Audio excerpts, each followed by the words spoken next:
शिशु हेउछन्ति आमर सबुठु बड़ मानव संबल। देशर भविष्यत से शिशु मानक भितरे लुचि रही थाए एक विराट संभावना। उपयुक्त सुजोग मिलिले एही संभावना निये वास्तवतार रूप।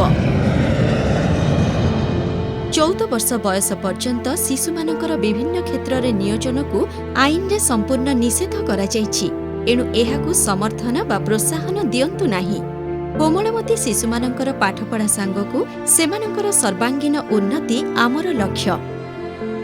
शिशु श्रममुक्त ओडिशा आम राज्य सरकारक संकल्प। एथिपाई विभिन्न पदक्षेप नियाजिबा सहित व्यापक सचेतनता करुछि श्रम और कर्मचारी राज्य बीमा विभाग। एहासह शिशु और किशोर श्रम निषेध और नियंत्रण आईन रे मध्य कठोर व्यवस्था करा जायछि।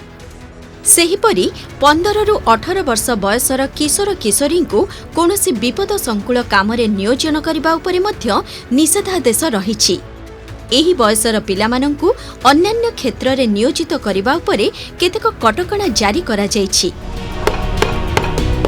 पिलामानंकु शिशु श्रमिक भावे कौनसी कामरे लगाइले एही अपराध पाई 50,000 टंका पर्यंत जरिमाना एवं 2 वर्ष पर्यंत जेल भली दंडविधान रहिछि। एहीपरि भूल द्वितीय थर हेले 3 वर्ष पर्यंत जेल दंड होई पारे। शिशु संपदर सुरक्षा प्रत्येक नागरिकंकर कर्तव्य। तेणु कौनसी शिशु श्रमिक घटना आपणक नजर को आसिले जिला श्रम अधिकारी, जिला शिशु सुरक्षा अधिकारी किंबा जिलापालंकु निश्चय जणांतु। सेहिपरि निशुल्क श्रमिक सहायता हेल्पलाइन नंबर 1800 345 6703 किंबा शिशु सहायता हेल्पलाइन 1098 को कॉल करी जणाई पारिबे। श्रमिक भावे नियोजित शिशुंकु उद्धार कराजिबा परे सेमानकर थैथान और शिक्षा आदि को सुनिश्चित करिबा लागि विभिन्न विभागर समन्वय रे विशेष पदक्षेप निया जाउछि।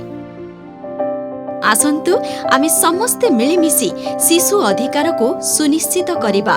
शिशु बा किशोर किशोरी मानंकु विभिन्न श्रम कार्यरु मुक्त करी सेमानंकु मुख्य स्रोतरे सामिल करिबा।